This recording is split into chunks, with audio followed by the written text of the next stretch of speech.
ভূপতিনগরে কেন্দ্রীয় তদন্তকারী সংস্থা এনআইএর ওপর আক্রমণের ঘটনায় নির্বাচন কমিশনকে উপযুক্ত ব্যবস্থা নেওয়ার আর্জি জানালেন বিরোধী দলনেতা শুভেন্দু অধিকারী। সোমবার বিশেষ পুলিশ পর্যবেক্ষক অনিল কুমার শর্মার সঙ্গে বৈঠক করেন। বৈঠক করে বেরিয়ে এসে সাংবাদিকদের প্রশ্নের উত্তরে তিনি বলেন, নির্বাচনী আদর্শ আচরণবিধি লাগু হয়ে যাওয়ার পর ভূপতিনগরে এনআইএর ওপর আক্রমণের ঘটনা ঘটে। তাই এই ঘটনার বিষয়ে নির্বাচন কমিশনের পর্যবেক্ষণ করা উচিত। আমরা নির্বাচন কমিশনের কাছে জানিয়েছি। কি অ্যাটাক হয়েছে, রাজ্য সরকার কিছু করেনি, কোর্ট ইন্টারফেয়ার করেছে। কোর্ট ইন্টারফেয়ার করেছে এবং ইডি কোর্টে গেছে বলে সিবিআই কে ট্রান্সফার হয়েছে। সময় গেছে, 2 মাস গেছে, কিন্তু কোর্ট ট্রান্সফার করেছে।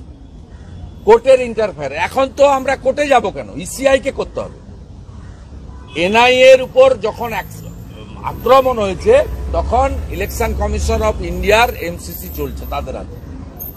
তারা ব্যবস্থা নিক, এটা আপনাদের সামনে আমরা দাবি করছি, প্রেসের কাছেও বলেছি। লিখিত কমপ্লেনও গতকাল on behalf of BJP Shishir Bajoria mail করে পাঠিয়েছেন। নতুন করে কোনো বিষয় নয়, ইসিআই দিল্লি থেকে ডিসিশন নিতে হবে। আমি শুনেছি আমি যে কমপ্লেনটা করেছিলাম তার ভিত্তিতে একটা রিপোর্ট তারা চেয়েছেন। রিপোর্ট রাজ্য সরকার কালকে সানডে ছিল হয়তো দেননি, আজকে মানডে দেবেন। তারপরে আমরা কি করে দেখব, তারপরে প্রয়োজন হলে ইসিআই এর কাছে দাবি করব। ইসিআই অ্যাকশন না নিলে ইসিআই অ্যাকশন নেয়নি এটাও বলবো।